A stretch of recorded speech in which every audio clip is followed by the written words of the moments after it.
This original WSRE presentation is made possible by viewers like you. Thank you.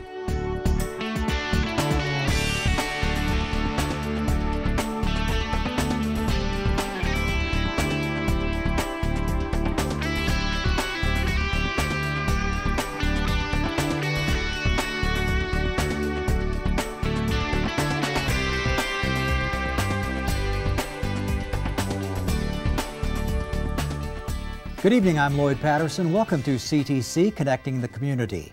There was a time in the not-so-distant past when special education students were segregated to their own classrooms or even separate schools. In 1975, nearly 1 million such students were refused access to public schools altogether. But times and laws have changed, and now many special ed students find themselves mainstreamed, included in regular classrooms. And Okaloosa County received nationwide attention for its success in mainstreaming. A front-page article in the Wall Street Journal noted Okaloosa's inclusion program produced higher scores on achievement tests, disciplinary actions down, graduation and employment rates well ahead of statewide rates, and the cost per special ed student more than $1,000 less than other districts. So, how is it that Okaloosa has been so successful in this mainstreaming, the inclusion of these students? Let's find out. Dr. Alexis Tibbetts is superintendent of Okaloosa's public schools. She has some 35 years in the field, including stints as a middle school science teacher, a guidance counselor, and a principal. Melody Summer is the coordinator of Okaloosa's Exceptional Student Education Program, which works with both disabled and gifted students. And Robbie Fenn knows a thing or two from the parents' point of view. She is the mother of twin boys, aged 15 now, who have done very well with mainstreaming. Welcome to all of you. Thank you for joining us for this discussion. First time on this topic. I'm so glad you're here. Robbie Fenn, you actually moved to Okaloosa County from Louisiana so your sons could be part of this. Is that right? That's correct, Lloyd. That's a big step. It was huge. We began our journey in, I believe it was 2001, and the boys were in mainstream school, and a doctor diagnosed them with a learning disability, and he wrote down that they needed to be removed from mainstream school.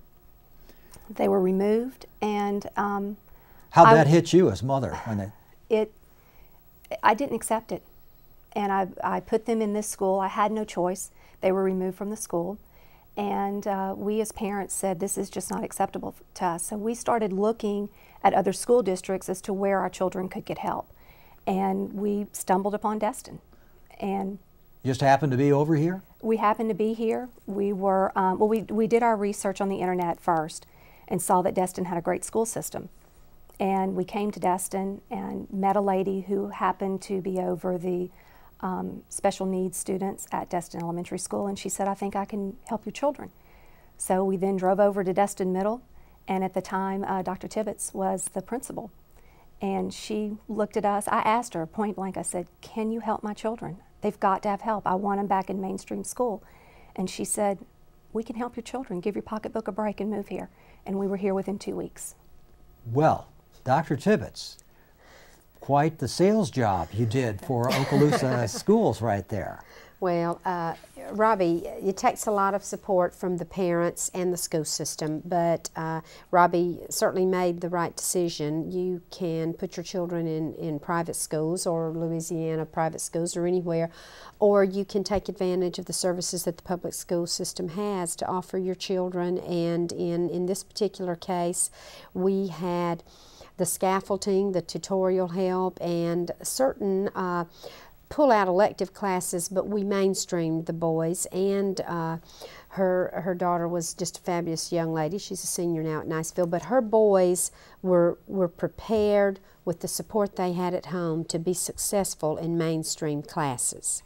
It just is not the thing, Lloyd, that we can always ensure how quickly they will get up on grade level. I think Robbie said her boys came from reading below a first grade level to reading on fourth grade level in a year. And if you'd have stayed in Louisiana, who knows what they'd be. They're level of performance would be now? Well, I can tell you that I knew at that point in time they would never be back in mainstream school. They were put into a learning disabled school, so to say, and I knew they would be there until graduation, and that just was not acceptable to me because I knew that the boys could do it. I knew they could be on grade level if someone would just help them be there. If you just joined us, I'm Lloyd Patterson, and tonight we're talking about the mainstreaming of what used to be called even retarded kids, the special education students, into the regular schools. And Okaloosa County has done such a good job of it that the Wall Street Journal was a front page story about how well the program has gone and how it's helped so many kids. And Melody Summer is the person who coordinates all of this. How many parents do you meet who are like Robbie? They have to be, it has to be a tough and emotional thing for them. It is. The vast majority of the students we have in Okaloosa County that are found eligible under one of the state's criteria for a disability are general education students. They can be taught in the mainstream. So we try as much as we possibly can to meet the needs of those individual students and keep them in the mainstream. Before mainstreaming, what was the stream? It was the special school stream, or if Sure. they weren't a stream at all. Sure, and that goes all the way back in the early 70s, before the special education laws were enacted. And yes, there were special schools for children who had disabilities, or they may not have been educated at all, but they certainly were not educated with their general education peers. How does it work? How can a child, your sons with their disability, and I don't know if you want to talk about what the disability is, but how can they possibly keep up in a regular classroom unless the teacher of that classroom is somehow putting the brakes on the whole class so your sons can keep up? There were no brakes put on at all, and it is a partnership. And as a parent, you have to be a partner with the school and with the teachers who are outside of the classroom. And we decided to be a partner. And also my daughter. We would take a twin every day after school. She took one, I took the other, and we would sit and just drill them on spelling, drill them on math. Whatever the teachers needed us to do, we did so that they could stay up in the classroom. No parent and no child ever made us feel that we were keeping them behind.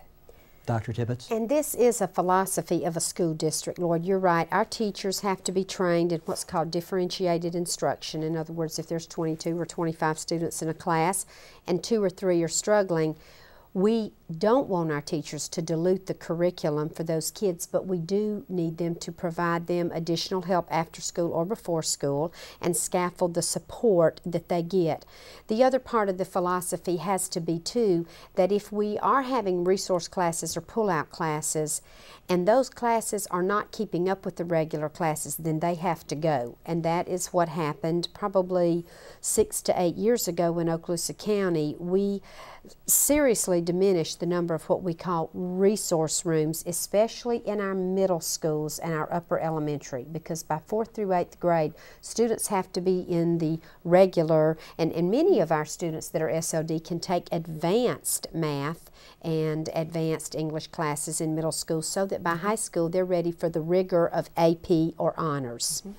You mentioned SLD, that's specific learning disabled kids who are really of average intelligence, but as we were talking driving over here, they are wired a little differently. They learn differently. In 90% of college classes and 80% of high school classes, we teach linguistically to an auditory learning style. And many children who are SLD students have a learning disability where they don't learn in that modality. So that's where the differentiated instructional model comes in. They might learn math with tanagrams, or science with hands-on, or reading with different kind of strategies, or they use technology to engage them more in their learning. Someone might say, well, Okaloosa County, that's fine for you. You can do this stuff because you guys are rich in Okaloosa County, and you have everything you need all the time. No. And we in Escambia or Santa Rosa can't do that. What do you say? Sir. We're all funded with the exact same formula. In fact, the new DCD formula ranks, that's the differential cost factor that they use across the state. I think Santa Rosa and Okaloosa are almost, we're like, of all the 67 counties, we're like 65th. But we're all funded the same way basically across the state. We just take our dollars and do a little different with them in terms of training or technology or student special needs. And Melody does a great job looking at the latest research and showing some of the things we should do. Melody, you take each kid, you take each child, and are they tested to know what they can handle, or you just look at the age and say this child should be in this class? No, when a child, are you talking about when we determine that they have some kind of eligibility for a specific service? Yes, there's an amount of testing that's done, lots of observations, lots of input from their current teachers, and lots of input from parents also about the kinds of services. And a team actually sits down and develops the services that that child is going to receive. It's very labor intensive. It is. It takes a lot of time. It takes a lot of time, yes, and a lot of input on a lot of people's parts and a lot of follow-through. Once you develop the plan for the child, there has to be follow-through. The Wall Street Journal article focuses on one boy who is now well out of school, and he went into the Army and he benefited from the program, and he talked about it. It was sad to read. He felt like, you know, the kids said he was in the retard class, and I was just thinking that has to be awfully hard on kids who are really sharp but have some kind of learning disability to get to be stigmatized like that. Were your sons ever? Was it hurting them? Do you think hurting their psyche to be not to be in a regular classroom? Yes, in the beginning it did. And one of the teachers, actually it was Kay Green, she recognized that one of the twins was having a self-esteem problem. So she would pull him out of the classroom at certain points every day, and maybe the 10 words that he knew that he could actually read, she would allow him to sit down with the kindergartners and teach those words to the kindergartners to help him build his self-esteem. But as far as for the other students, no, we really never experienced at Destin Elementary any type of name calling or anything like that. Not at all.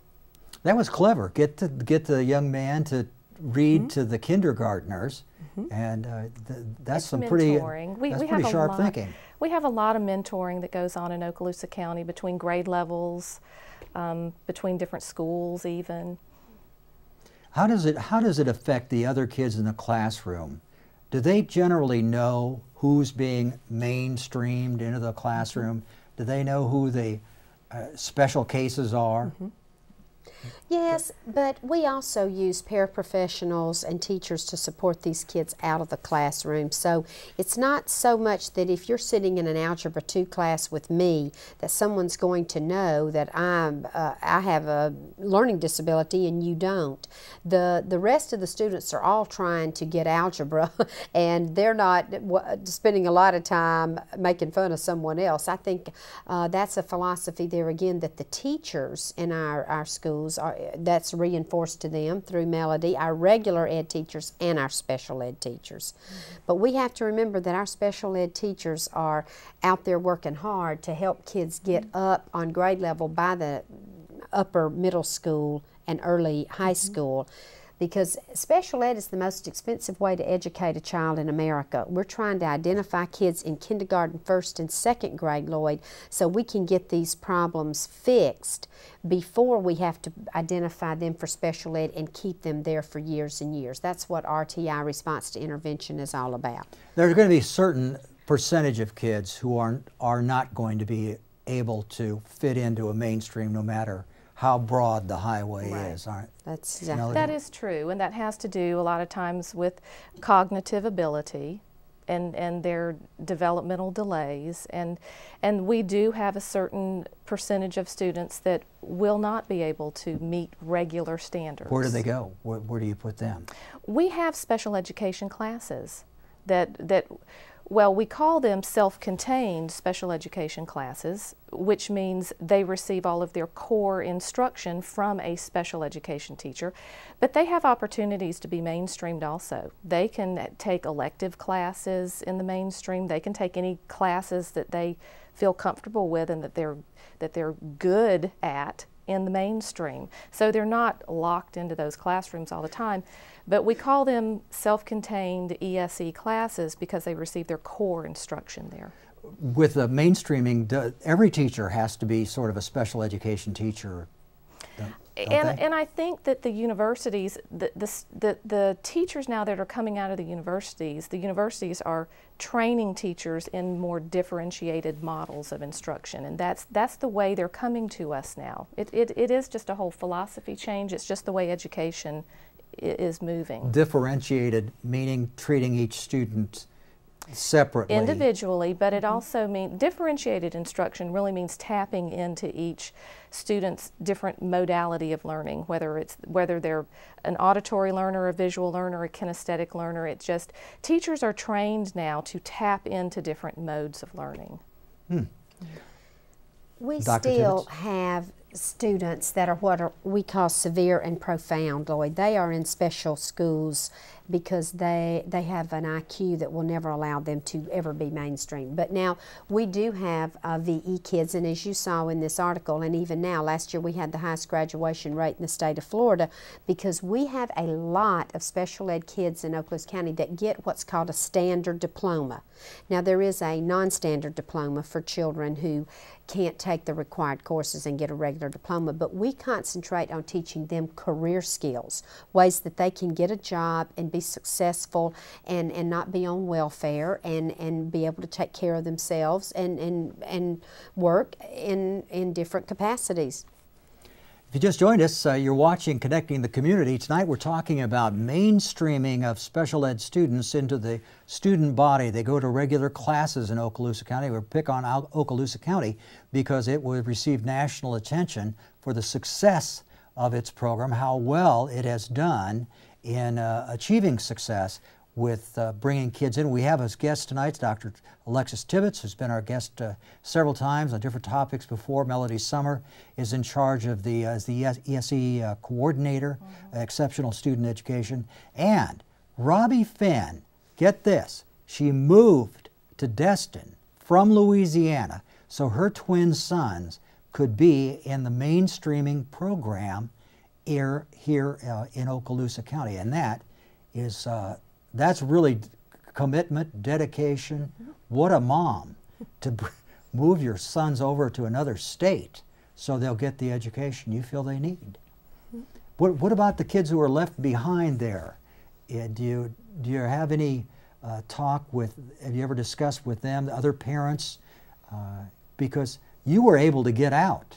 In Louisiana? Yes. That's interesting because I did have a lot of parents call us, my husband and I at the time, and you know, ask us, how did you do it? And it's just something in you of, I have to do this. And I actually had a teacher call me from the learning disabled school that they were in, and she said, Robbie, you're doing a complete disservice to your children. I cannot believe you've done this to them. Wow. And I said, I'm sorry, it's a leap of faith, and I really feel that what I'm doing is best for my children. And I can tell you, we never looked back. It has been the best decision that we ever made for our kids. Because your boys were how old and how were they doing in their reading? They were in third grade when we moved here, starting third grade, and they were on pre-K level reading at that time, which was defined as 0.9 level reading when they should have been on, I guess, 3.0. And you had a teacher actually call you and say, lay this guilt on you about you're really, that had to be hard to hear. It was, but our personality was move forward and never look back. And that's exactly what we did. And we knew in our heart that we were making the best decision for our kids. And it was. We've never looked back. So then Robbie Finn happened to meet Dr. Alexis Tibbetts, who at the time was a principal, a middle school principal. And instead of saying, you get back to Louisiana and get those kids in that class, you said, come on, we'll help you. And we did. And it took a lot, though. I do want to keep reinforcing that the teacher, the parent, the school district have to work together very closely on this team, like Melody mentioned. And Lloyd, we've come a long way from changing the philosophy of teachers, because you know teachers are like every other occupation. When you've done something the same way for 25 or 30 years, it's hard to change. And we had these resource rooms 10 years ago in our county, pretty well established, and most teachers thought we were doing the right thing for kids in middle school and upper elementary by pulling them out of their regular math class or their regular reading class and putting them in this special class or resource room. But we began to look at our test scores probably about the time I was principal of Destin in the late 90s, and saw that the scores of our special ed kids were actually moving backwards. They weren't getting better. So what we were doing in the resource room was not helping that cluster of kids. So that's when we decided as a philosophy among principals in the district that we would mainstream more kids, and it has been very beneficial for all children. Everyone. Because we've seen our test scores of our special ed, especially our special ed subgroup, increase. And obviously it's been great for Robbie's children. Melody? I think that students that have a learning disability or a language impairment or a speech impairment, the vast majority of them can be held to the same standard that all other general education students can be held to. And I think it is, as Dr. Tibbett said, Okaloosa County just developed that philosophy and said, we are going to educate these students with general education just as much as they can be, and they can be. Did you find kids know, or the kids are aware of what's going on around them, and if they know they're in the old days, if they knew if they were in the special ed class, they might have known that less was expected of them. Was that fair to say? I absolutely agree with that. I mean, Lloyd, the research is very clear that students will perform at their expected level. And if we're in a class with students who are higher flyers, or a teacher that is challenging us more, we're going to step up because that's human nature. People want to be successful. And we found that to be absolutely the case in our classes when we began to discard the resource classroom setting. Did you find older teachers were more hidebound on this thing and say, yeah, this will never work, you keep those kids in a special class? Yes. And a lot of times you have to match students with teachers. We do. We work on that a lot in our team meetings that we have when we're developing these plans for students. Sometimes you do match students with the right teachers who have had the kinds of training and differentiated instruction, or we know this teacher is very strong in working with students visually, and we take time to do those kinds of things. And we want to keep reinforcing that these specific learning disabled kids are of average and above intelligence. In other words, they have the ability to be in a regular ed classroom or even an honors class, but they are just wired a little differently, and it takes a teacher that knows how to work with them and parents who are willing to put in that time at home. And I continue to say we need parents as our partners all across the Panhandle and in all our special ed and regular ed programs. That's one of the things the Wall Street Journal article pointed out, that your program had not only gotten kids mainstreamed into regular classrooms, but it actually pushed them to try for advanced placement classes, the college track type classes. Is that what you see for your sons, Rob? In 8th grade this year, Bradley, one of the twins, was in all honors, and one of the moms said at awards night, your son swept all of the awards, and President's Award for grades. He took an award in almost every class for good grades. And then the other twin skipped the 8th grade. He taught himself 8th grade and half of 9th grade in 3 months. Wow. And he is now at Niceville High. He started at Niceville High in January, and he is doing wonderful. So the twins aren't together? No, they're in 2 separate grades now. One chose to stay behind. He wanted to finish his track career at Destin Middle, and so we said that was fine. And so he stayed behind, and the other one went ahead. I shouldn't say stayed behind. He stayed in his grade, and the other said, I want to do this. I think I can do this. And, you know, one of the things that Destin Elementary taught them was that remove I can't. Don't ever use the word I can't, because you can, and you can find a way. And so we have kind of in our home always said that to them, you can do this. And when he said, Mom, I want to do it, I said, your dad and I are right by your side and we'll help you through this. And we did. You know, the thing I think is really a story here is what might have been had you not come over. Where do you think those boys would be today if they had stayed in that same track? And how often does that happen? They would have become a product of their environment. And it wasn't an environment that I really wanted them to be in, because they would have probably never gone to college. They would have never been able to test into mainstream school. Dr. Tibbetts, can you extrapolate from what you know about them, kind of turn back the clock and see what do you think happens to kids who don't get that kind of service when they can do mainstream schoolwork?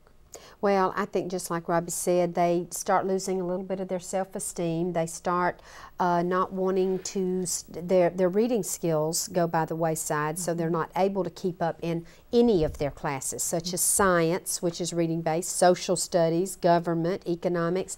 And as they fall behind and they don't have the literacy skills they need, they become less and less able to get in classes even with regular kids. That sometimes puts them behind in electives, and let's face it, lots of kids love electives, like these students in here. They probably took TV classes and art and band, and the more the kids are not eligible for athletics and other things, they get caught up in the I can't do it, and then they become possibly dropouts. And I think that's one of the great things that this study has shown is, and I think that attributes to the highest graduation rate in the state in Okaloosa County, is that we focus on every child and the needs of that specific child. And you like to see a Melody, you like to see these kids get involved in other programs like drama, you see. Students that are on regular curriculum tracks can be involved in any electives and any sports and any outside clubs that's available to any other child in the school. Okay. Well, we appreciate very much Melody Summer, the ESE coordinator for Okaloosa County, and Dr. Alexis Tibbetts. You always do a great job presenting for the district when you're here. And Robbie Fenn with the twin boys, congratulations on their success in mainstreaming, and who knows where these boys are going to end up. It sounds like Florida State or Florida or someplace like that for those guys. And we congratulate you and appreciate you moving over here to see what a great school district you have there in Okaloosa County. If you'd like some more information, we have a couple of addresses you might want to take a look at. The Florida Diagnostic Learning Resource System has numbers right there. You can look it up online very quickly if you're interested in that. And there's another one. We'll switch to the Florida Inclusion Network, which is www.floridainclusionnetwork.com for more information about mainstreaming, including kids who used to be kind of tossed away. Instead of that, they're in the mainstream schoolrooms. Thank you for watching tonight. I'm Lloyd Patterson. Good night.